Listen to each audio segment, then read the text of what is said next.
Welcome everybody to the May quarterly travel info meeting. Here is Teresa.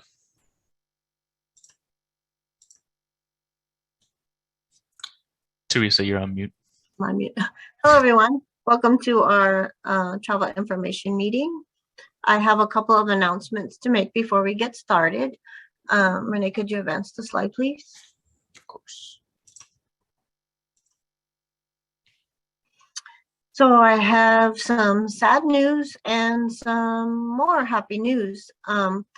So April Berger, who was on our team for the past, I want to say 3.5 years, has transitioned on to the FT project to be on the customer requisition and payment team. Her last day was at the end of April, I believe. So we want to wish her the best, and we really appreciate her being on our team. I also have some good news. Renee, if you could advance the slide. We have 2 new team members in travel services that will be doing the presentation today for you. I want to introduce Sam Dang. And Sam, if you could just pop off mute and tell our audience a little about yourself. Hi everyone, I'm Sam. I am a UW graduate, I believe class of 2014. I'm actually previously a store manager at Uniqlo for retail. I've worked in retail for the past 6 years and in childcare for about 5 years. I'm excited to work in travel and to get to know everyone. Thank you, Sam. And we also have Renee Flores, who just joined the travel services team as well. Renee, why don't you go ahead and tell our audience a little about yourself? Yeah, sure. My name is Renee. I'm also a UW alum, class of 2021. Probably shouldn't mention that. And I'm coming in from AP. So some of you may know me from my time in accounts payable. Eager to take on the new challenge of travel. And now, without further ado, is our Alaska rep, Gina, to continue the presentation. Hello, good morning. Can everyone hear me? Okay, that's good. I have here with me our director, Jennifer Clark. I'm sorry, my background's a little blurred. Go closer. There you go. Say hi to everyone, Jen. Hi, everyone. Yes. So just quick introduction. I am responsible for the university's corporate contract, athletic contract, and in your state Washington related travel. And we will talk more about that in the slides today. I have been with Alaska Airlines for 15 years, going on 16 this July. Oh my God. And you know what? I'm still loving it. And so I look forward to working with all the new travel arrangers who have joined us. And Renee and Sam, welcome. I look forward to working with you. Jen, would you like to introduce yourself really quick? Yeah, I'll step up. So hi, everyone. I'm Jennifer Clark. I've been with Alaska Airlines for just coming up on 7 years. And I'm the director of corporate and specialty sales here out of the Pacific Northwest. Corporate sales, of course, is great organizations and companies like yourself. And then specialty sales includes charters. So I have the charter team that handles all the University of Washington football charters, sometimes basketball charters. And you're always great to work with there. We do wholesale. I have sales team members that handle our wholesale business, and then group sales. So a lot of work being done right now with our group sales desk and making more efficiencies there, which you also have, especially on the athletic side, a lot of group sales activity. But nice to see everyone and looking forward to this today. So thank you. Yes, and Jennifer is also an alum at University of Washington. Yes. Alum. Yes. Alum. Alum, yes. And my you. son is also an alum. So I'm a parental alum, if there's such a thing. Okay, so let's start. So let's go to the first slide, next slide. So our topics for today are to talk about the different discount programs that the university has. And then we will talk about the One World Alliance, followed by our mileage plan program and our updates on the service side. And then we will end it with some questions and answers. And if we have more time, we will have a little contest with prizes. So who loves prizes? So while I'm doing this, maybe Renee and Sam can figure out how the participants can answer my questions. Maybe we could do a quick warm up when we start the contest, how they can enter their answers to the questions that we have on the chat box. So maybe we could do that. Maybe Renee and Sam later. We had talked about having them do that in the Q&A section. For Okay. this meeting, we have disabled the chat function. Oh, I see. Okay. And the Q&A session will be at the very end. Right. Okay. Okay. I think I'll have you do that then, because I may have to leave a little early. At the end of, no, Gina, at the end of your presentation, we'll do that in Q&A. Oh, okay. At the end of Yes, the yes. presentation. Okay, Sorry, okay, great, should have great. mentioned that. Wonderful. Yeah. Okay. Okay, on to the next slide. So the University of Washington has 3 different programs, and it will show you on the next slide. So we have a discount program for both corporate and athletics, and we also have a contract with the state of Washington where you have access to. To book corporate travel, you will have to go through a contracted travel agency that is listed on your travel services website. And for athletics travel, you'll have to go through Nicole Wood at the athletics travel desk. Now, for the state of Washington, travel is kind of unique. You will still have to go through a travel agency listed on the travel services website, or you could also do it through the Alaska Airlines EasyBiz program. And the way to access EasyBiz is found on the services website as well, and it'll guide you through step by step. Next slide. Along with your program is the Status Match Challenge. So this program allows travelers to experience how it is to be elite on Alaska Airlines. We will match whatever status they have on other airlines for 3 months, and they will be required to fly a certain number of miles to retain the status that they have. For example, if they are matched as MVP, they will need to fly 5,000 miles for the next 3 months, 10,000 for gold, and 20,000 for 75K. Now you might see like, oh my gosh, that's a lot of miles. But actually, Alaska Airlines awards you with the actual miles that you flew on, and that's based on the cost of your ticket. So it's very easy to fly those miles. Like for a trip to JFK, one way would be like 3,500. So like 3 round trips would make you 75K. On to the next slide. Another benefit that you have as a preferred corporate account is the corporate recognition program. This program is for the non-elite travelers. So they will have access to the preferred seats. So we have 3 different cabins. We have first class, the premium class, and the main cabin. So the preferred seats are right after the premium class. So they will have access to these seats. They will also get to board early and store their bags early along with our elite members. And if we do have an operational issue, they will get to be handled first. Next slide. There's a lot of words here, so I'm not going to go through each bullet, but this is a good reference for you that when you make changes, you have like almost the entire year to do that, as long as you meet certain parameters. And so I'm not going to go through each of this. Review this at your own leisure. If you have any questions, feel free to reach out to your travel team, who will or reach out to me. Next slide. Okay, so here's a few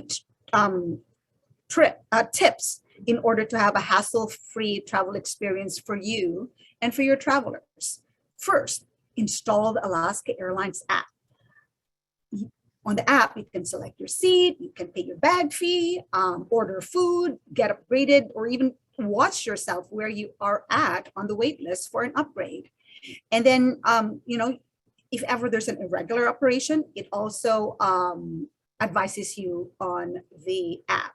If there's a gate change, it also tells you on the app. Advise your travelers to self-tag their bags ahead of time and sign up for trip alerts or flight alerts. So take note of those 3 tips. So Alaska Airlines' plan was to grow by 40% until 2025. Yeah. Yes. But with the pilot shortage that we're experiencing right now, we have cut down our schedules, our frequency by 4% until the end of June. Now, let me take this opportunity to talk about what's going on. Our schedules are built 6 to 12 months ahead, and you see that on our website or on the booking tool. When we planned this schedule, we did not foresee that we would have a pilot shortage. We have addressed that. We're hiring pilots. In fact, a number of them are in training right now. But the reasons for the cancellations for the past few weeks was because, so we have flights built, right? And we have pilots scheduled to fly these flights. Now, when there's a cancellation due to weather or air traffic control or mechanical, we have a pool of pilots that we can use to fly our airplanes. Or if our scheduled pilots run out of time because of a delay, then we have that pool of backup pilots. Now, because of shortages, we are using those backup pilots to fly our scheduled flights. So we ended up with no backups. That's the reason for the cancellation. So what we did to be proactive, we have canceled 4% of our flight frequencies until June, until next month, end of next month.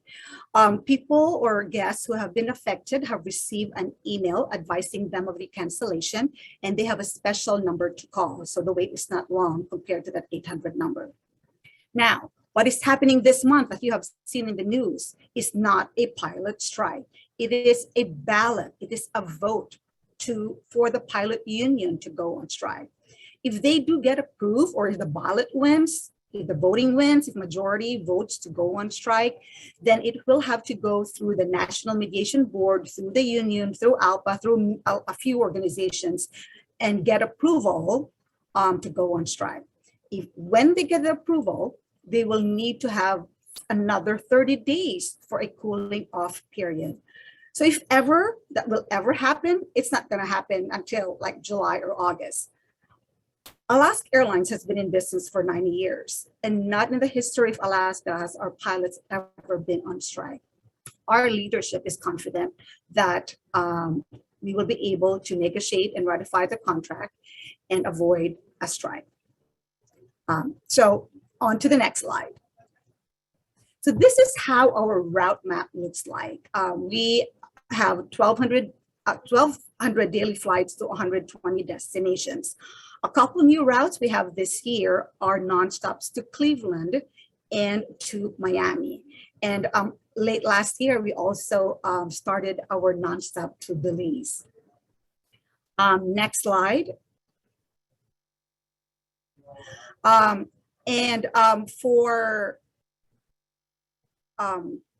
sorry, I just got distracted. Renee, I got your chat. Yes, we will address those questions in the Q&A. Thanks for the heads up. So last March, during the pandemic, Alaska Airlines joined One World. With our membership to One World, we are now able to connect you to the entire world with our 13 One World partner airlines. Now, do not forget, we also have 14 other global partner airlines that's not in the alliance, like Singapore, Korean Air, Condor, Air Tahiti. So a total of like 27 airlines that you can choose from. The only difference between the One World Alliance and the global partners is that the One World Partners allows you to earn those miles and have it count towards elite status. With the global partners, you can earn and redeem miles towards a free ticket. It doesn't count towards elite. On to the next slide. Okay, so with our partnership with American, you are able to enjoy American's non-stop service to London, Bengaluru, and Shanghai. Next slide. Okay, now let's talk about our mileage plan program. Next slide. Yeah, so with our mileage plan program, as I said, as I mentioned earlier, it's very easy to earn elite status because we award you with the actual miles that you flew on. And we're the only airlines that do that. And with our elite program, you have this elite reciprocity with our One World partners. So MVP would equate to Ruby, Gold with Sapphire, and 75K with Emerald. And these are the benefits outlined. I'm not going to go through each and every one of them, but these are a few of the benefits. You get preferred seating, you get upgrades, you get priority check-in, priority boarding, and all that. Now with American Airlines, on to the next slide, you also enjoy the same benefits with an additional benefit where you get, our elite members get to have the free bag when you travel on American. And the next slide. And we have a promotion right now. So for those new travelers, when you sign up for a mileage plan account, you get to have a $25 gift certificate to use on your next Alaska Airlines flight 28 days after you sign up. So just read the fine print, and in order for you to enjoy this $25 gift certificate when you sign up for a mileage plan account. Now, mileage plan is free. And again, you earn miles with actual miles that you flew on, not based on the cost of your ticket. Next slide. Okay, now let's talk about our in-flight and our lounges. Next slide. Okay, so our aircrafts are now equipped with satellite Wi-Fi, 80% of them. And for those aircrafts that are Wi-Fi, satellite Wi-Fi enabled, we have a promotion where you can have access to Wi-Fi for only $8 for the entire trip. Now, if you happen to be on board that 20% on the GoGo program, you will still have to go and pay for the GoGo pricing. We have no control over that. But hey, 80 versus 20. Hope you get to go on the 80% of that aircraft that has satellite Wi-Fi enabled. Another update on Inflight is you can pre-order your food. So those of you who are a fan of our fruit and cheese platter, you can order that now ahead of time, up to 20 hours prior to departure. Okay, next slide. So with our lounges, we have 8 lounges here at Alaska Airlines in our hubs like Seattle, Portland, San Francisco, LA, Anchorage.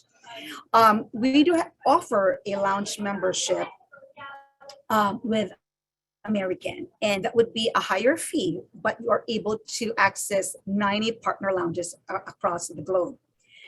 If you are an Alaska Airlines elite member, you also get to enjoy a discount when you purchase this membership.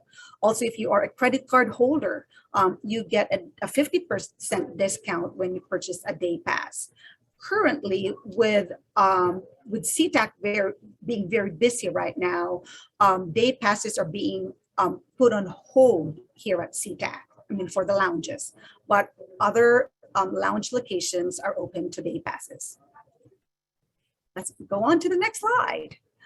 So this is my last slide, and this is just a good reference on the phone numbers and the email addresses to keep when you need help. Now, with our concierge service, our inside sales desk, if you don't like to call them, you could always chat with them.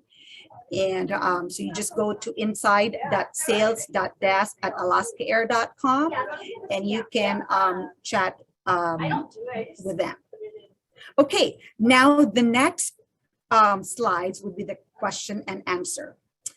How about, oh, can you go back to the previous slide first? Can we practice first before we do the Q&A and like maybe have everybody say hi on the chat? Hey, Gina, can you go to the Q&A? You have some questions in Q&A. Oh, okay, sure. Should be down at the bottom of the screen. There you go. I'm sorry. Thank you for the reminder, Teresa. Okay. No problem. Seat selection. So the first question is at the very top from John Salos. Scroll up. Yeah. Seat selection is a personal choice that is not. Is that that's the first one, right? It was sent at 10:41 a.m. That is the first one, yeah. Yeah. So let me just read that. Seat selection is a personal choice that is not allowable cost on most federal grants. The real benefit would be to have the contract airfare include seat selection at no additional cost. Any chance of that? I do not quite understand what you mean by a personal choice, but we do not charge for seat assignments. We do federal grants. You should have access to seat assignments. If I'm positive that federal grants only allow economy travel, so you have the ability to assign get seat assignments in our main cabin in economy class. If they do want to upgrade that seat using their personal mileage account, then they should be able to do that too. I hope I answered your question. Do you have to use CTA to access the Alaska discounts? What does CTA mean, Teresa? A central travel account. So it's the corporate card. I believe that it's not for the corporate, not for the UW discounts. You don't have to use your CTA. However, for the state of Washington contract fares, you do have to use a corporate card to book those fares, either your central travel account or a personal travel card. Yeah, I think the state of Washington has the JP Morgan credit card. They have an authorized credit card to use in order to take advantage of the state of Washington discounted fares. Correct. Yeah. But not the UW discounts. You do not. Yes. Correct. Next question is, can a department purchase an annual Wi-Fi pass that is used by the entire department when traveling on business? So I think that's a question for you, Teresa, and your team.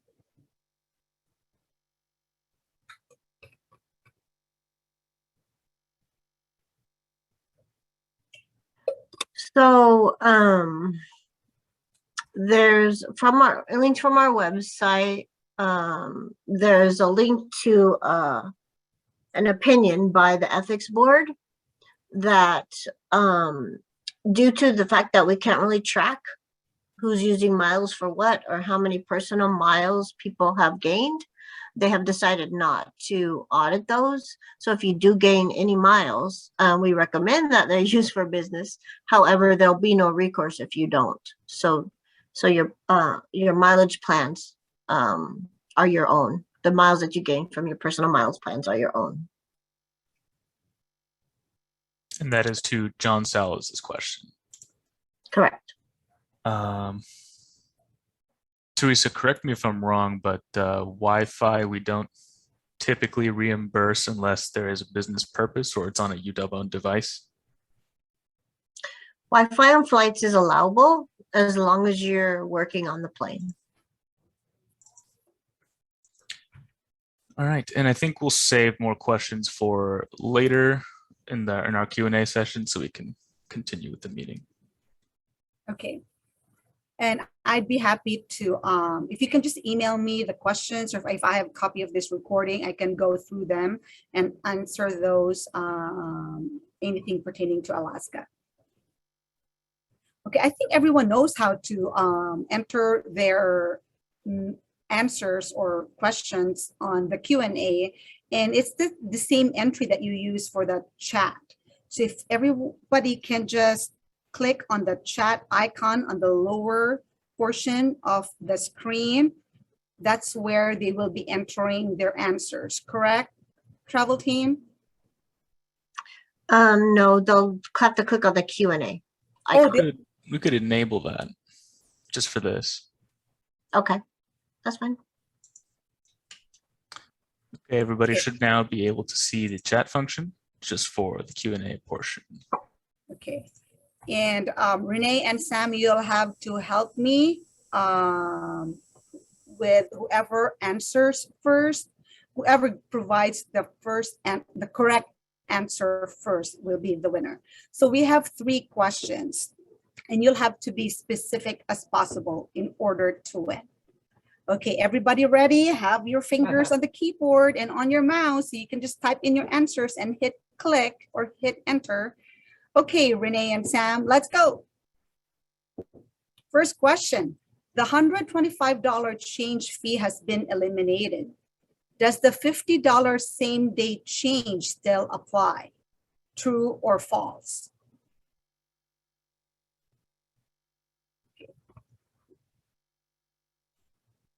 The answer is true. Who got the first correct answer first? Looking at that, it seems Jay Chohan got the first answer correct. Wonderful, congratulations. If you can just keep track on the names of the winners, we will be, Teresa will be mailing out the prizes to you. Got it. Jay Chohan, got it. Yes. Congratulations, Jay. Congratulations. Congrats. Okay, now let's go to the second question. Where do you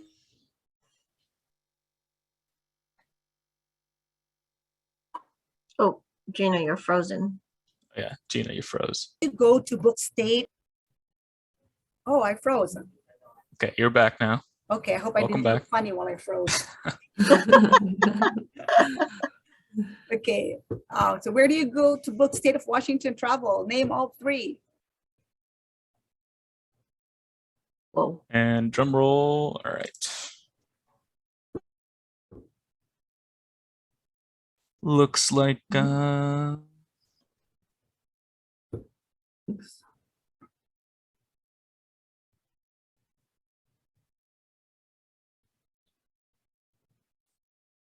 Lynn MM, maybe? which one? Totally. Well, she said CTA. I don't think that counts. I'm sorry. Apologies. Looks like I think the closest Molly D'Alessandro. Sorry if I'm mispronouncing that. Congratulations, Molly. Okay, congratulations, Molly. Now our third and last question. Da-da-da-dang.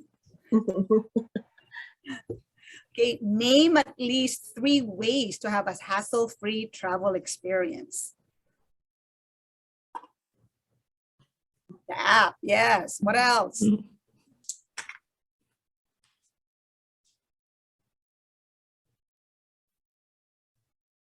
I like that answer said smile.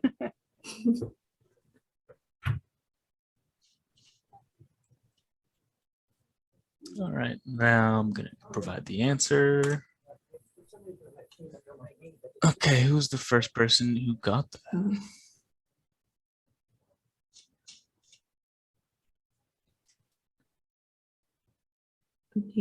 Nate Noel. Where's that one?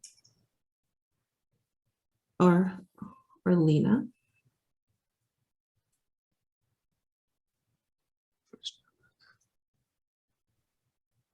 Right after Molly. Gina, does that seem correct? Can you see it? Nate Noel is at 10:59. 10:59. In chat.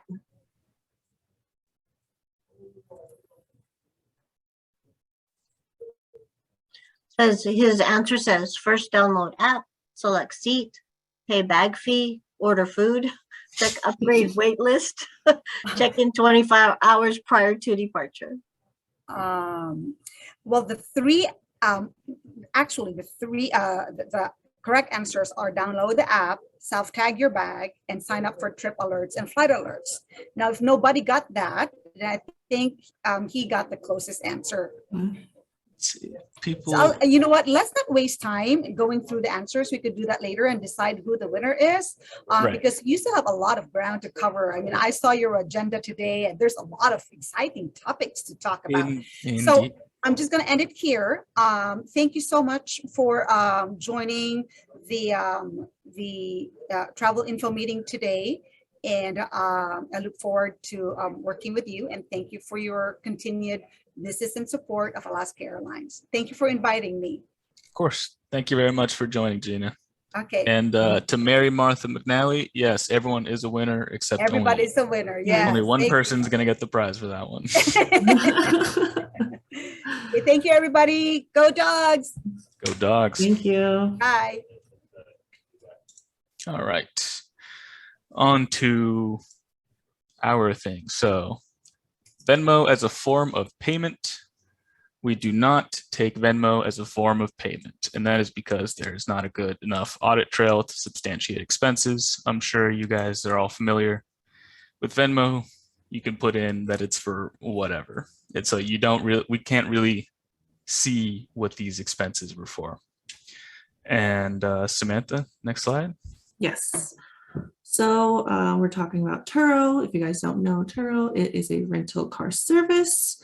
At effective June 1st, which is coming up, we will not be able to accept Turo as a rental car service.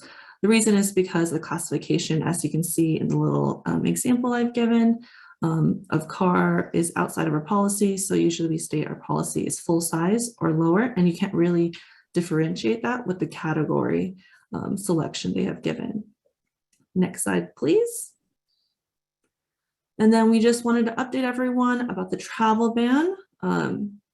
So Governor Inslee on March 24th lifted the ban on non-essential travel to North Carolina. To give some backstory and some context, on March 2016, I believe in Charlotte, they passed House Bill 2 that revokes civil rights protection to the LGBTQ plus community. Basically, people can not identify with their gender when they're trying to use the bathroom, showers, or any sort of changing room. And obviously, there was a lot of feedback given, and now many local ordinances have implemented pro-LGBTQ protection, and local governments also have stopped enacting in those rules of discrimination. Unfortunately, though, for Mississippi, they will continue their House Bill 1523. Again, it authorizes prejudice towards this LGBTQ community. And unfortunately, we just have to continue the ban according to Inslee. Next slide, please. All right. And then Gina kind of touched on this in her presentation about Airfare, state, and our UW contracts. So UW contracts, you can, for our UW contracted rates, you can access those through our contracted travel agents. Those are the 4 you see on our website. And you can also go to our UW travel discounts page, and you can see all the different options that you can access for getting our discounts. As for the state contracts, you can get the Alaska one through EasyBiz, and our UW contracted agencies also have access to the state contracts, as well as the state contracted agencies, which you can find a complete list of those if you go to our travel agency page and click on that bottom link I highlighted down there, contract summary. Yeah. And you could also call Alaska directly and use that code. And we've gotten a lot of questions relating to travel insurance and whether people can buy travel insurance or not and be reimbursed for it. The answer is no, pretty much. Then the policy remains unchanged from before COVID, because we feel that you are covered under our change/cancellation of travel plans policy, which says that change fees are reimbursable. Change and cancellation fees are reimbursable if they were due to UW business, canceled conference meeting, the airline canceled your flight, unexpected death of a family member, traveler's own unexpected illness, or if the department has made the determination that if the travel were to take place, the health and safety of the traveler would be at risk. And additionally, we find that it's difficult to actually get these travel insurance policies to pay out, and it is much easier to just get reimbursed for one of the methods that we have. And Sam, on to you. Perfect. So we've been receiving a lot of questions about expenses paid on behalf of another. We just want to remind everyone expenses paid on behalf of another are reimbursable, but not exactly recommended. We also want to remind on expense reports in the summary section when you're filling out, if you are claiming expenses for another, please fill out that information with the person's name, the purpose of the trip, and their duty station. So we can understand who's claiming for what. A lot of ERs that have been coming in don't have that information. So please, just to make it easier for a faster approval experience, just to fill that information in. And then talking about spouses, if a spouse pays for the traveler, if they are connected on the same credit card, we are able to reimburse that. Since they're, again, on the same credit card. If the traveler and the spouse are not connected on the same credit card, then we recommend making another expense report that's still submitted for the traveler, claiming on behalf of their spouse. And then another big thing that we want to remind everyone is about car rentals, just in general. Like it says on the screen, all drivers on the final rental agreement must be UW business, or the entire amount of the car rental is not reimbursable. Next slide, please. So now we'd like to welcome Jason Galivas. Sorry if I'm mispronouncing that. No, shockingly, that's correct. Renee, Awesome. I'm thinking maybe we'll go through the questions from the previous slide first before we turn it over to Jason. We always have a lot of questions for FT. Right, okay. Yeah. So let's see what we get. So,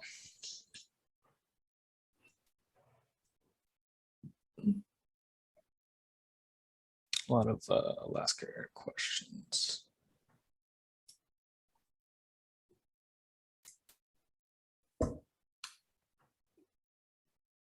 Okay.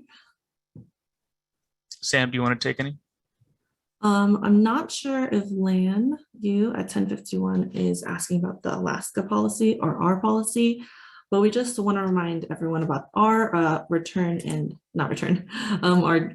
cancellation policy. Again, it is reimbursable if it's according to UW business, or if the conference was canceled, there was an unfortunate death in the family, if the traveler's own illness, for example, if COVID happened to the traveler, or if the department makes a determination if it's not safe for the traveler to go on the trip.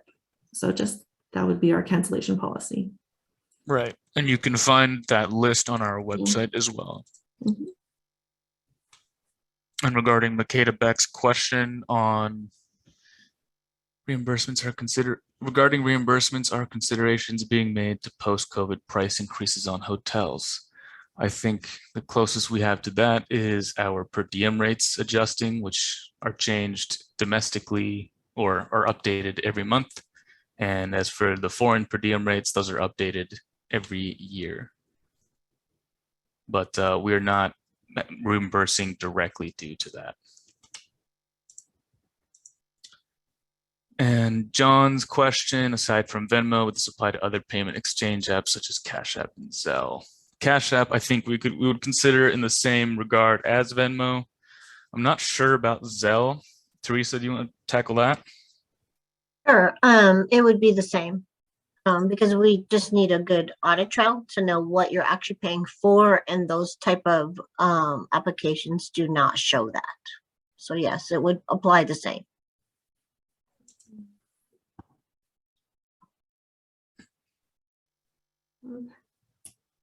Mm.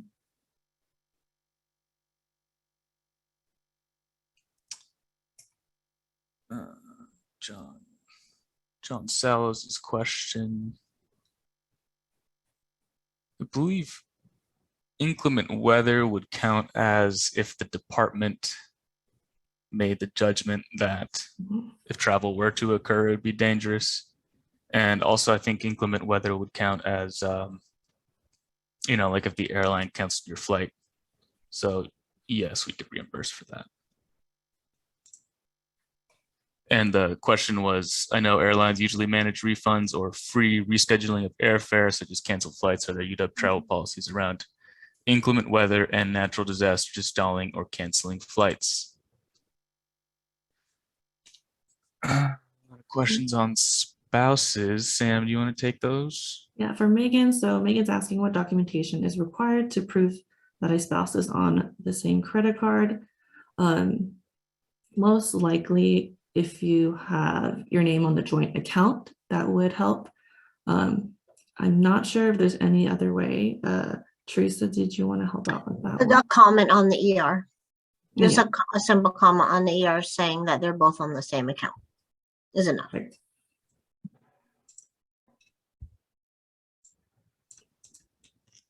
For Ann Bush's question about is a spouse strictly a couple that are legally married? Well, I guess in the literal definition of the word it is, but for our purposes, I mean, typically spousal reimbursement isn't allowed. So even for couples that aren't married, the same rules would apply. Okay. What expenses associated with a spouse would be reimbursable? Jessica Dial's question. That is a good question. If your spouse is also traveling with you on UW business, then it could be reimbursable. We just want to make sure that we are only reimbursing for people on UW business as is state policy. Anne's asking. Oh, also Anne's question about what if there's not a death in the family but an illness. Yeah, I think we could count that one as the traveler's illness. You can't travel for that. What if the couple has a shared bank account but not linked credit card account? Can we reimburse the UW employee?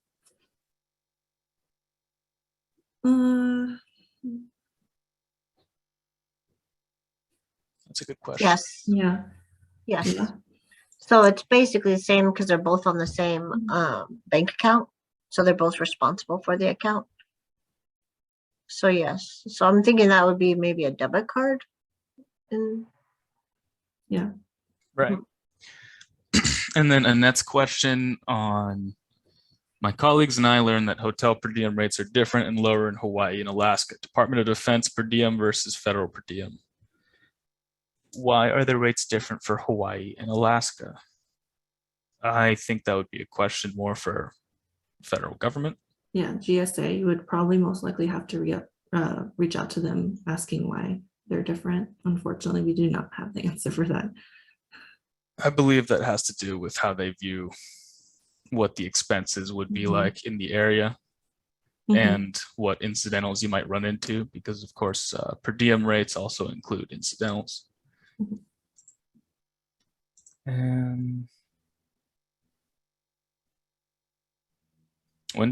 Lisa's question on when do you expect the mileage reimbursement rate to be increased? I believe that's whenever the state decides to increase it. Teresa, do you know anything about how they go about that? I'm sorry, which question was that? Lisa's question on when do we expect mileage reimbursement rate to increase? Normally, that only happens in January, and we usually follow suit to what the federal government is doing with the mileage rates. So if they happen to change it mid-year or within any time outside of January each year, we will let you know. So if the federal government changes theirs due to they see increased costs, then we will likely follow suit. But there's no predicting really when they'll do that. It's just as they look at them and they see them increasing. We'll most likely also mention it in another meeting and also update it on the website if it does change. And then one more question, and then we'll pass it on to Jason. So we'll answer Tan's question from chemical engineering. Apologies for missing you on the first time around. So they say, for the payment using Venmo, would the traveler's bank statement with the money transferred to Venmo account be acceptable as supportive documents to approve that the traveler paid the cost? I think the issue with Venmo is we can't confirm what the cost is for, not that they paid the cost or not. So no, even then we will not accept Venmo. All right, now I will pass it over to Jason. Thank you for your patience, Jason. And Hey, thank you for coming. I learned a ton, so I can be endlessly patient. That's good. That's good. All right, so I will stop share and allow you to share. Thank you. I will share in just a second, but first let me kind of frame up what I'm going to talk about today with two kind of broad things. So first off, I want to make sure that everybody here knows that we have officially, as of I think now almost 2 months ago, moved into the test stage of UW Finance transformation. I will not bore you with the full timeline and all of the fun details, but the important and most relevant thing to know is that for the most part, configuration of Workday and business process decisions are again mostly done. And what we're doing at this point is really testing Workday and all of the systems that are linking into or integrated into Workday to make sure that they work right. Test itself lasts for about a year and also does include things like training before we get to go live. I just want to kind of frame it up and let everybody know where we are at this point in the program. The other thing that I'll say is when Teresa asked me to come and present today to the Travel Forum, I recognize that it has been a bit of a while since anybody from UW-FT has been out to the Travel Forum, and we've done a fair bit of work in the interim, but also B, unfortunately, all of the, I'm going to call them subject matter experts, the folks in our design and functional teams, the folks who are really, elbows deep in configuring Workday and making business process decisions, they are, perhaps unsurprisingly, still elbows deep in testing. And I'll just say that, broadly, I would much rather that they keep their hands in testing and make sure everything's words are hard, make sure that everything is going right, that all of the problems are resolved, that they get through test cases at this time, then that they come and present a whole lot of information that, frankly, I could present almost as well, not quite as well, but almost as well. So I just kind of wanted to frame that up as the conversation. What I'm going to do in that sense then is I'm going to walk you through some of the business process and specifically some of the what's changing elements for travel and expense reimbursement that we're expecting, specifically the way it might work in Workday in the future. I'll also note, and this is probably the most exciting piece, we do have a in Workday future state demo of this on our Change Network. So after I walk you through a couple of slides, answer a couple of questions, I'll also provide a link. After you're done today, you can go and watch the video of somebody actually navigating through this in Workday live. So also pretty exciting. And then I guess one final caveat before I start sharing, which is just, I know that folks on this call come from all over the university, and there is a non-zero chance, a decent chance that one or two people might have actually seen this demo already, or might have seen either live or in video. If this is a repeat for you, partly I apologize, but partly I find that repetition is really helpful in cementing knowledge. So you're welcome, I guess. Bear with me though. We do have continually new stuff to share, but I just wanted to make sure that we're sharing new things or something that would likely be new to the majority of people. So with that in mind, let me start sharing my screen. So a little bit of kind of groundwork here, right? So what I'm focused on today in sharing is employee travel reimbursement. I won't directly be showing the Workday expense module, but if you watch the video, you'll see it. Employee as self is always going to be the recommended or best practice. Of course, what that means is that you as an employee or whoever as an employee would submit the reimbursement themselves. But of course, we acknowledge as a program and as a university, there are always going to be exceptions. Workday will allow employees to submit expense reports for other employees, and there is no delegation needed for that. So nobody has to go and approve that or say, yep, I'm going to delegate this person to be my expense submitter. And then entering an expense report for another can be done in a shared environment or by specifically designated staff. There's an option for spend authorization. We'll talk about that in a second. And there is, and I love this bit, a mobile app option to capture receipts or do itemization while you're on the road if you're an especially ambitious traveler. I will also admit I have never been that ambitious of a traveler. So in all honesty, we'll see how much that option gets used. What we're not talking about today really is employee reimbursement for non-travel expenses and non-employee travel reimbursement. That is not covered as part of this demo. So with that in mind, a spend authorization, just to be clear, it's a specific task in Workday completed prior to travel and submitting an expense report. Pre-travel approval within the system versus as part of a separate document, right? So not just oh yeah, I give you the permission to travel via email, or I approve that so-and-so is going to this conference, but within Workday, pre-travel approval. When spend authorization is completed in Workday, an encumbrance is created. An encumbrance basically being a claim on cash that a unit has. So it's I wouldn't quite call it pre-billing, but it's an awareness within Workday that that money will be billed. Funding approval prior to travel will, of course, reduce the number of approvals needed post-travel. So it's a little bit of extra work up front to save a lot of work later on. And of course, if travel expense exceeds the spend authorization, which can happen, does happen, additional funding approval will be needed after the fact.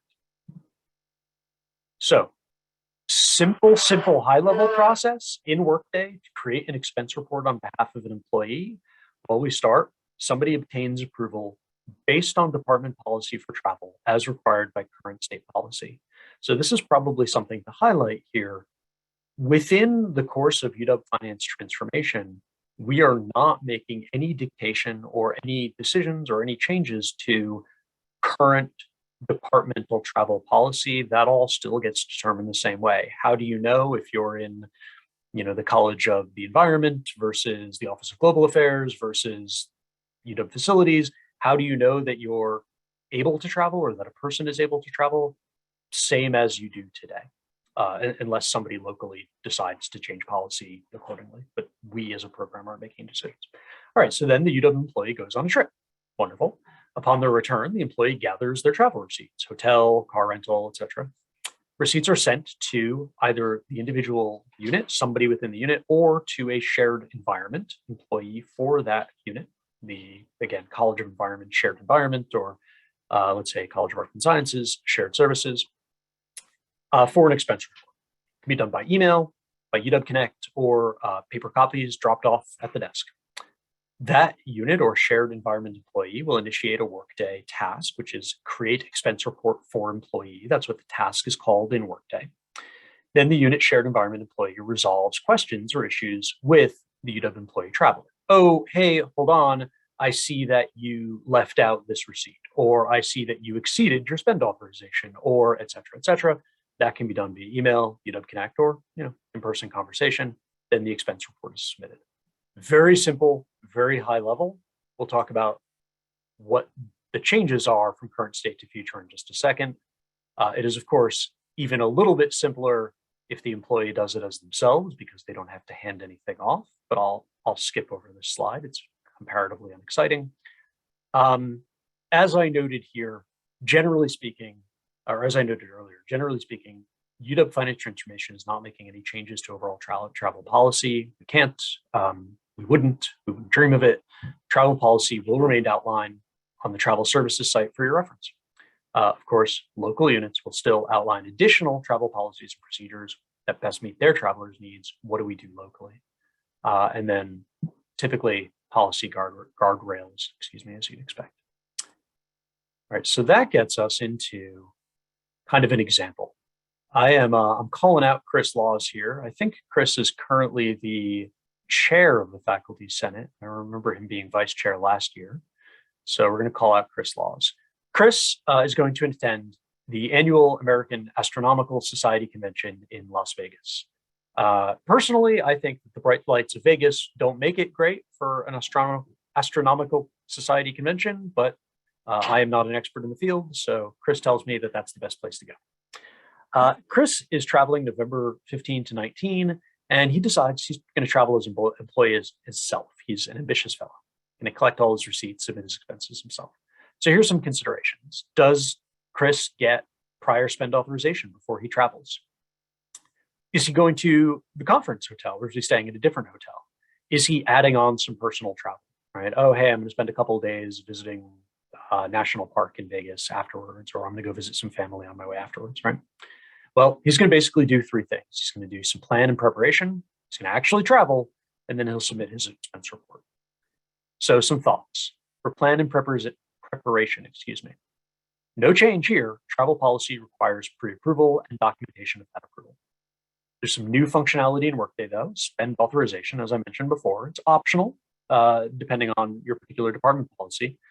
But are we creating and submitting spend authorization ahead of time? Is funding approval obtained prior to travel? Do we know that we have the money to send Chris on this trip so that we've gotten approval for funding already, created that encumbrance, so we're not spending that money elsewhere? To me, again, one of the cooler things about Workday is we get to say, yep, we're approving this travel. We're approving the amount of money that we're spending for this travel. We're going to make sure that we're not spending that money elsewhere so we don't get burned later. All right, so Chris then goes and travels. Again, that mobile app is available as an option. He can itemize his travel expenses while he's on the road. He can also save his receipts via photograph for reimbursement using that mobile app. And then finally, when Chris submits his expense report, he's going to make sure that all of his receipts are attached to the expense report.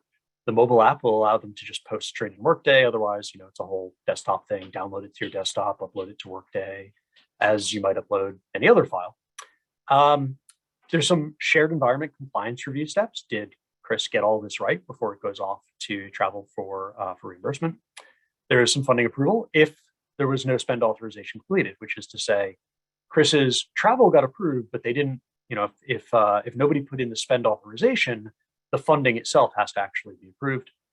Travel services, enterprise compliance will review depending on expense items listed in the expense report, and then Chris will get paid. So a relatively straightforward process, I think, but what becomes vitally important and most important is this slide here. And on this slide, basically what we're looking at is what is changing in the travel reimbursement process. If you look at nothing else but this slide, and you're familiar with travel as it works today, I think you're going to have a pretty good idea of what the future will hold. So let's take this one a little slowly. First off, first step, decision to travel. Chris decides to travel. So this is effectively unchanged. A person needs to travel for UW business. They attend a conference, they're doing research, whatever. They use whatever their current local processes are in place to seek approval for this travel, right? Say it's faculty grant funded travel. They're the PI. They perhaps don't need external approval. They kind of self-approve their travel. Let's say, on the other hand, you've got staff who wants to go to a conference and needs to get approval to go to that conference from a director or VP. Whatever that local process is, that will stay the same. Upon return, the person is going to gather their receipts in preparation to create a spend authorization. Pretty typical. However, we can create that spend authorization ahead of time. Now, in Workday, this becomes automated. So currently, we know local users are going to submit spend authorizations outside of Ariba. But in the future, travelers can submit spend authorizations directly in Workday. Depending on local policy, again, spend authorization may or may not be required. What's moving to those shared environments, is that a shared environment may answer policy questions from travelers, identify some high-risk travel through reports of spend authorization. It's going to cut down on the burden for the travel office, really speed up some Q&A answers as we have some of those local experts or local experts in that shared environment. Get some funding approvals. Okay, so what's changing here? Local expense approval processes are done by the funding approver. So if travel isn't covered by a spend authorization, that approval is going to occur after the expense. So just like I showed with Chris earlier, just a second ago, if he goes through funding approval ahead of time, wonderful, great. If not, he has to get that funding approved after his travel. Expense report creation, what's changing here? The expense report is going to be created in Workday or within the Workday mobile application. So really that's, call it a technology change more than anything, a software change more than anything. You're just using Workday instead of current systems. Expense report compliance review. That compliance review is getting moved to a shared environment. So shared environment specialist is going to review expense report for compliance, should cut down on the amount of back and forth between between the traveler, between all of you, between travel services office. So hopefully the idea is that by moving that compliance review to shared environment expense specialist and cutting down on the back and forth, reimbursement happens that much quicker. There's an enterprise level check, which is to say at the university level for high risk travel and expenses, the enterprise expense specialist within the travel office will conduct an additional compliance check before processing payment. And then no change here, settlement and payment activities are completed. This rather complex swim lane diagram is actually my last slide, but it basically shows you everything that we just talked through narratively. It starts over here with in the upper left with this planned business trip, obtain airline tickets, recommend reservations, excuse me, and that's done, either by the employer or the unit, and it cascades all the way down. Honestly, I'm not going to walk you through it all, not because it's confusing. It's not. It's actually shockingly straightforward when you walk through it, but because with what we've covered already, we really have walked through it. Now I'm going to stop sharing here, just so that you all can see, I guess, my face in larger real time, because that's basically everything that I came to share, with an acknowledgement that, again, watching the video as it's posted on our Change network, which I'll actually drop the link directly into chat right now. Everyone, drop the link. There we go. Watching the video will get you longer and slightly deeper walkthrough of that, which will also show you what the Workday process looks like. You'll see people poking around in Workday, doing a search, calling up fields, entering data, etc. So that's the kind of the real version of it. With that in mind, though, I saw one or two questions pop up. So let me see if there's anything out there that I can answer.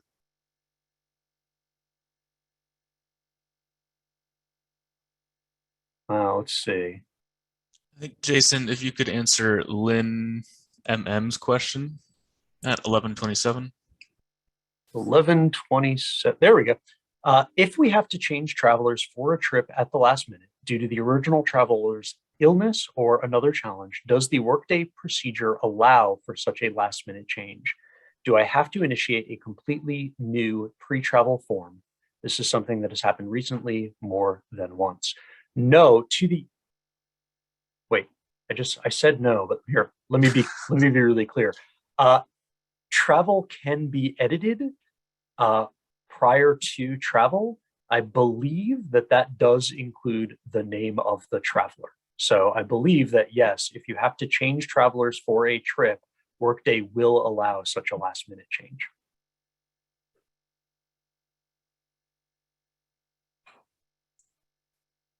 Awesome. And we have Carol and Jay Chohan asking very similar questions, if you could get those. Yeah, let's see. Is the shared environment specialist with Workday, or is this a departmental responsibility for compliance? And can we give you an example of an ER compliance specialist is in a shared environment, or will that person still be someone in a travel office?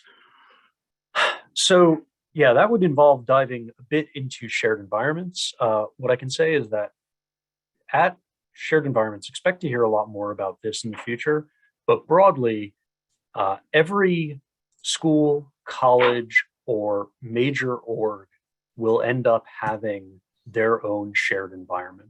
For folks who are familiar with it today, School of Medicine has ABC Shared Services, UW Finance has Finance Shared Services, College of Arts and Sciences has, I don't remember what the shared service in College of Arts and Sciences is called right now. That's embarrassing.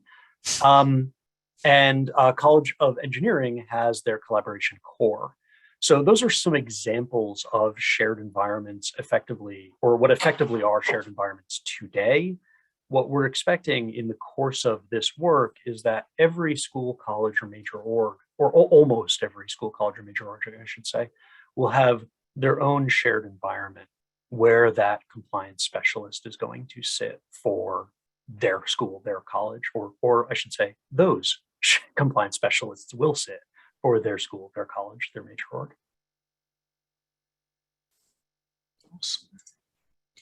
Administrative support team. Thank you, Annette. I knew somebody would help me out there. Administrative support team, AST. There we go.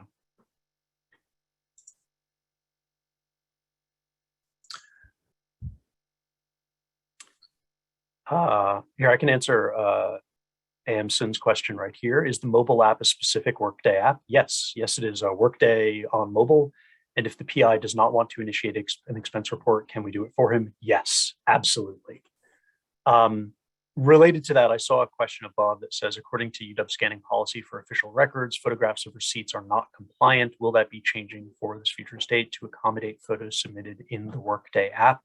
That is, as I understand it, a policy change that is happening to allow upload of receipts for travel specifically. Yes.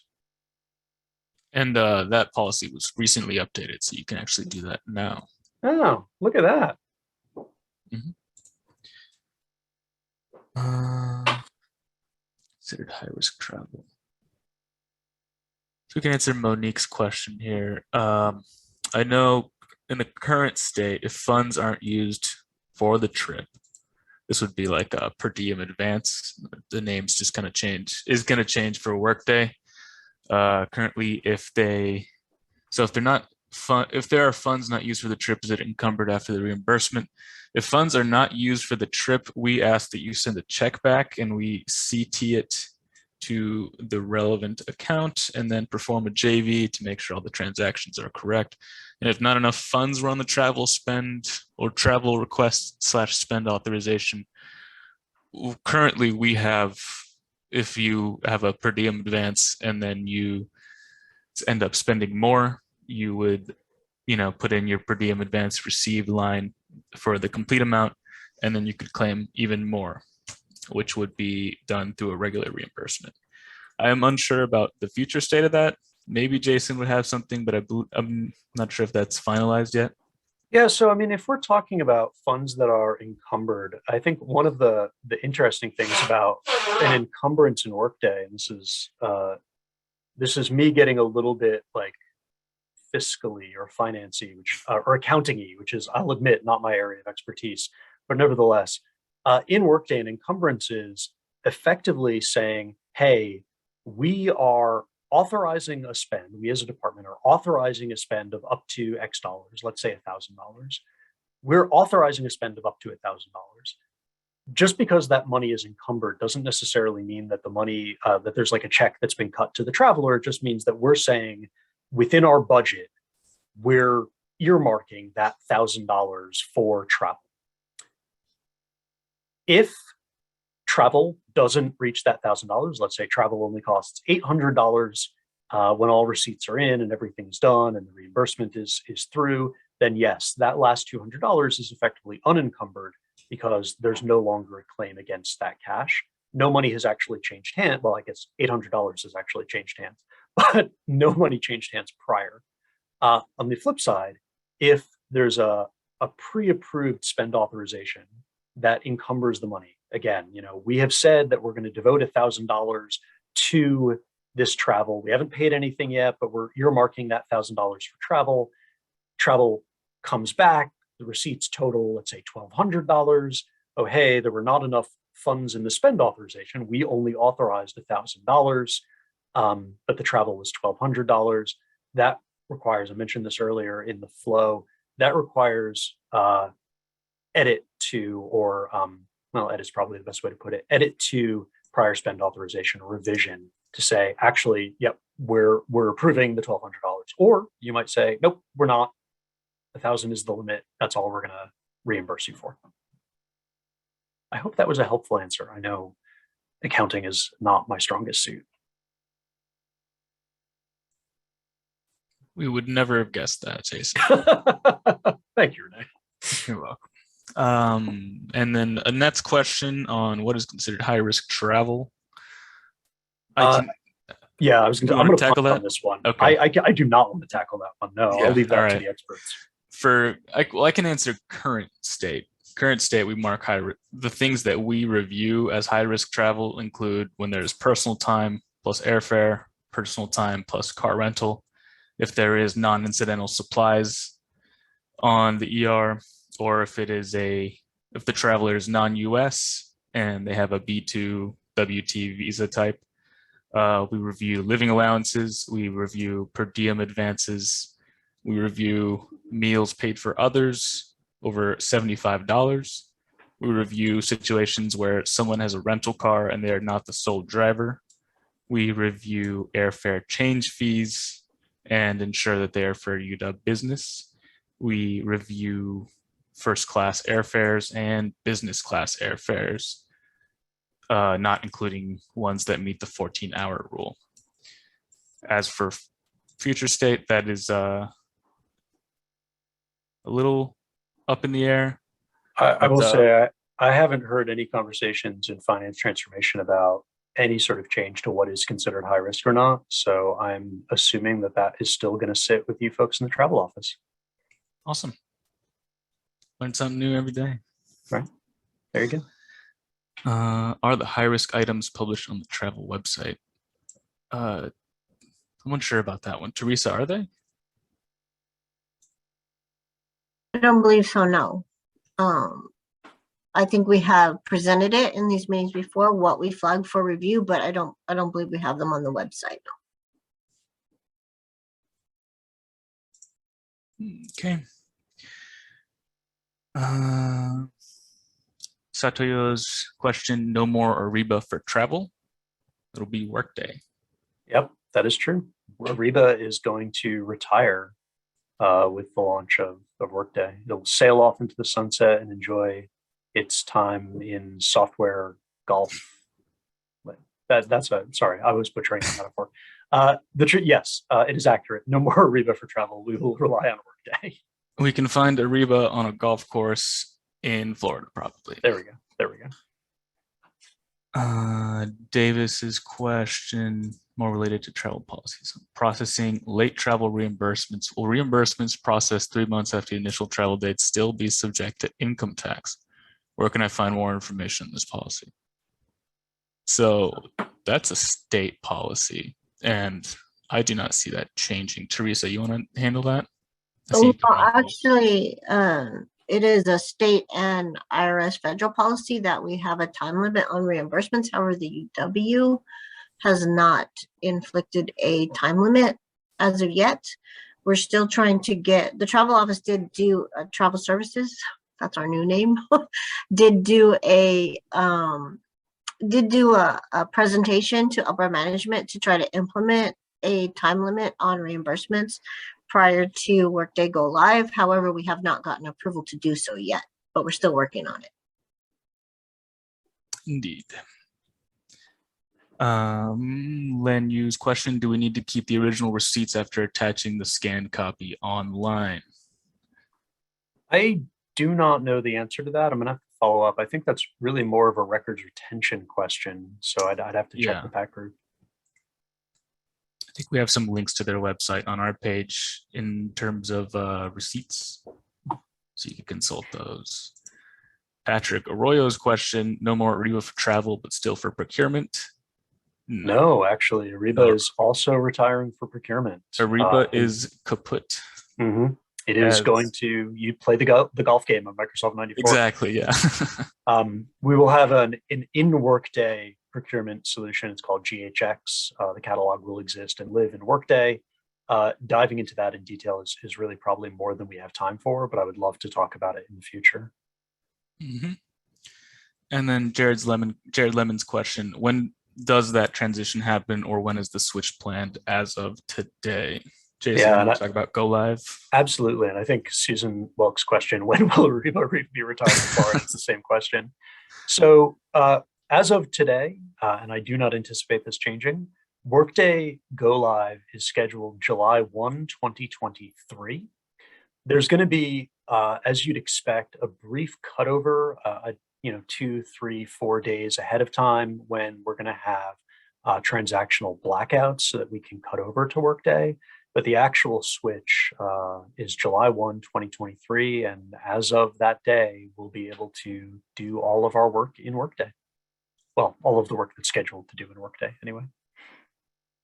Very exciting. Amanda's question, will you still be able to retrieve documents uploaded in Ariba after it retires? Yeah, so the records, there's a records retention data conversion team within UW Finance Transformation that's trying to figure out exactly what our data archiving process is. The intent is to make sure that everything that we need to access today will be accessible in the future, but exactly what that looks like, I don't know. So specifically, Amanda, in some way, shape, or form, you'll be able to retrieve documents to some degree back. I don't know how many years yet after Ariba retires, but I can't swear that you'll be able to do that in Ariba, or if there'll be some other archival system that will let you do that. More to come. Indeed. Eric Sorton's question. Someone mentioned doing a JV for processing staff issuing a check to UW for overpayment. It should be processed a reverse expenditure against the original transaction. So, Teresa, you want to tackle that one? The original question is, what was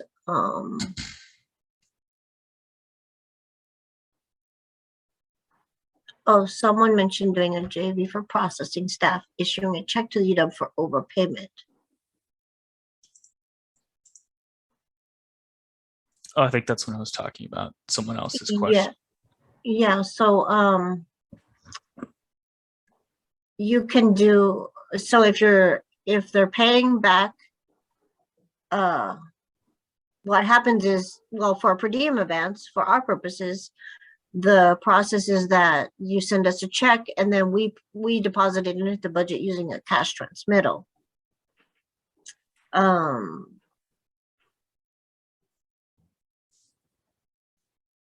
that would be our process for per diem advances. Other than that, I don't know how a department would process their overpayments. But if a reverse expenditure, I believe that the reverse expenditure process was replaced a few years ago with cash transmittals.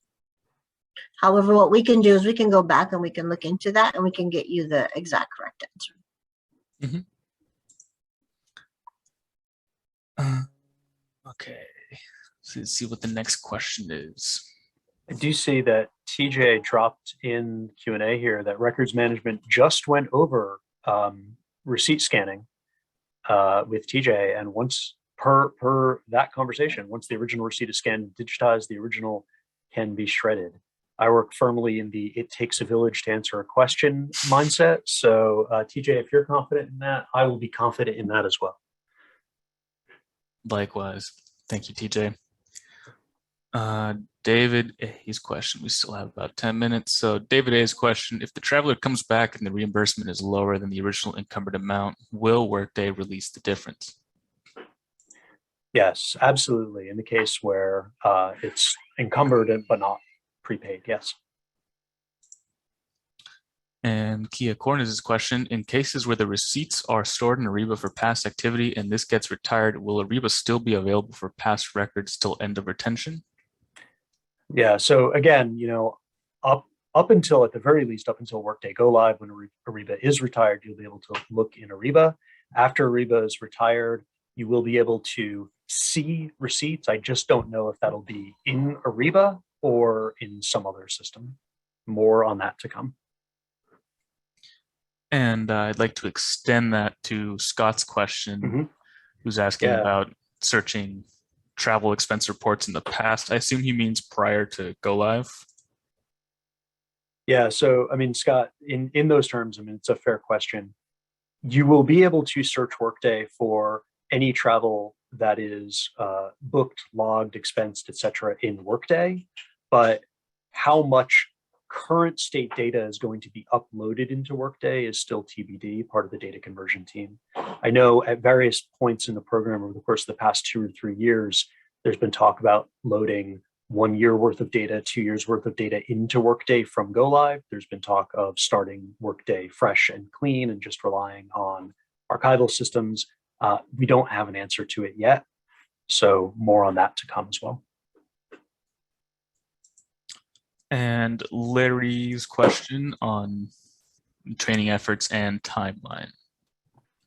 And I see that relates to Jackie's question too. Will there be hands-on Right. training before Workday goes live? So let me say, for one, yes, absolutely. There will be hands-on training before Workday goes live. We're working on the exact training schedule now, but broadly, the training timeline, expect approximately 3 months of training direct training before Workday goes live. That would be a combination of instructor-led training, job aids, some sandbox time, e-learning, etc. But prior to those 3 months, we've also got a series of what I think of as learning journey activities, which includes things like simulation sessions, core concept sessions, and other spaces where we get to provide demos. So upcoming, as a matter of fact, this week, the fine folks at the Foster School and one of the faculty members there is helping out with some fiscal literacy training. We're doing 3 fiscal literacy seminars for those folks like me who have no accounting background, but really want to brush up on or get educated on accounting knowledge and terminology prior to go live. Awesome. So yeah, hopefully we will not be thrown to the wolves. And Wendy Starr's question, I have a question about Uber or other car service reimbursements. Can travelers be reimbursed if they use a car service from the hotel to a restaurant for a meal, or is that part of the incidental charge and the meals incidentals per diem? So that's a question more for us. So yes, you can, as long as you're not on personal time and as long as, well, expanding on that, as long as the personal time is not in a different location. So yeah. And Scott's searching Workday. John Salo's question, how will data transfer work in terms of active transactions in Ariba, which will need to be somehow recreated in Workday financials during the go live transition? I like that detailed question, John. I just met for the very first time with our cutover team yesterday, which is my way of saying I don't have an answer to that question yet, but there is a team in place that is actively thinking about answers to exactly that sort of question. And we'll have an answer for you when the cutover team finishes their cutover planning, which will be, I think, probably still a couple months away before they finish that planning. All right.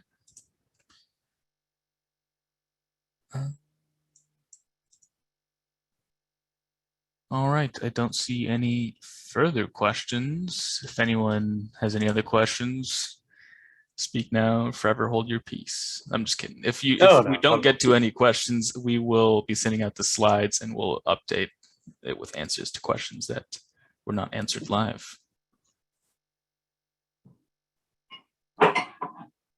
There's a last question there from Scott about a conference hotel. I think that's relating to the Uber expenses. Okay, Same with got Robin it. Smith's question here. Oh, I see. You answered 20 saying yes, we can reimburse Uber from hotel to restaurant is confusing. I've been told no, you can't reimburse the expense. I'll defer to Teresa for more car service policy here.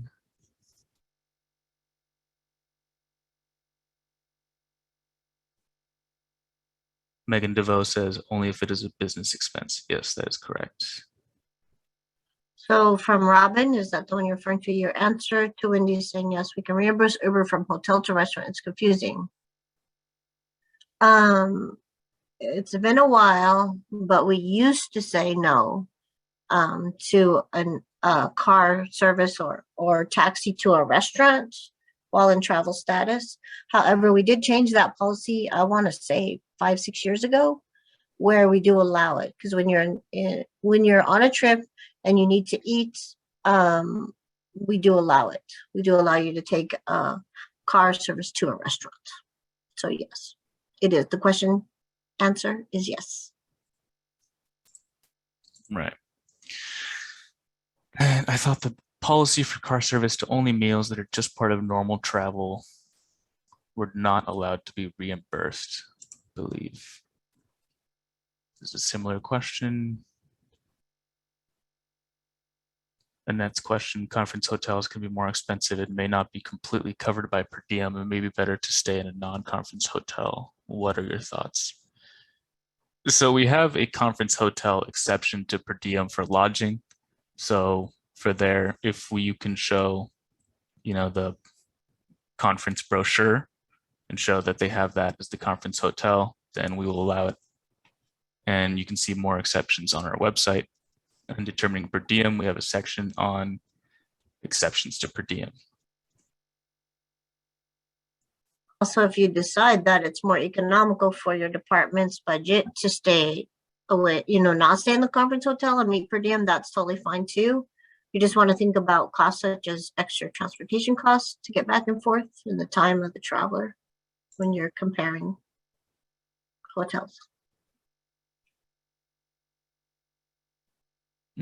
Megan DeVoe says this is contradictory to what we've been told in the last 2 years. I cannot speak for the last 2 years, Teresa. Which part? I believe also regarding to the car service. Car service going to restaurants. I can't remember exactly. As mentioned before, we did change our policy. I'm not sure if it was within the last 2 years. I think it was longer than that, but we did change our policy we do allow transportation to a restaurant for meals when you're in travel status. So if you were told that recently, I don't know if it was in the last 2 years, that was the incorrect answer.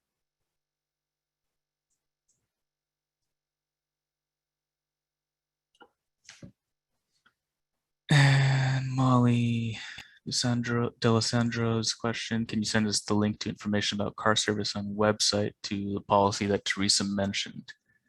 I don't think that's directly mentioned in our part of car service on the website, but I can send the link to the ground transportation page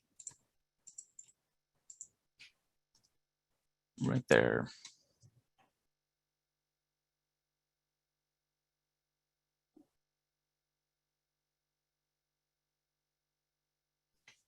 Like TJ tells them to walk or get a bus pass. Of course, that is also perfectly allowable. Department policies can be more strict than ours, but not more lenient.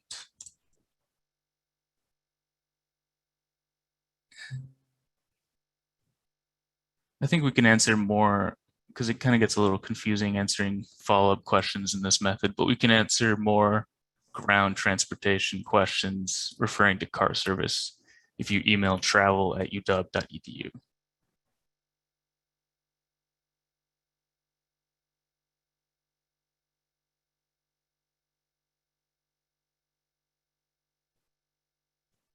And all right, looks like Chao Huang has put something in the chat on travel services non-reimbursable page. It says ground transportation to meals identified to be personal preference / convenience. Teresa?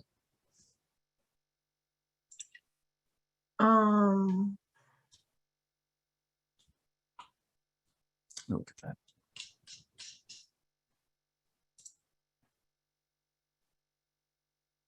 Okay, we'll double check on the website and the policy, and we make sure that we include that with any follow-up to this meeting to make sure the policy is very clear and make sure our website is updated. Yeah, thank you for your questions. This is the best way that we can keep our website up to date with current policies. And all right, we're at time. If anyone else has any questions, you can feel free to email travel@uw.edu. Thank you, Jason, so much for coming and presenting. Greatly appreciated. It's been an absolute pleasure.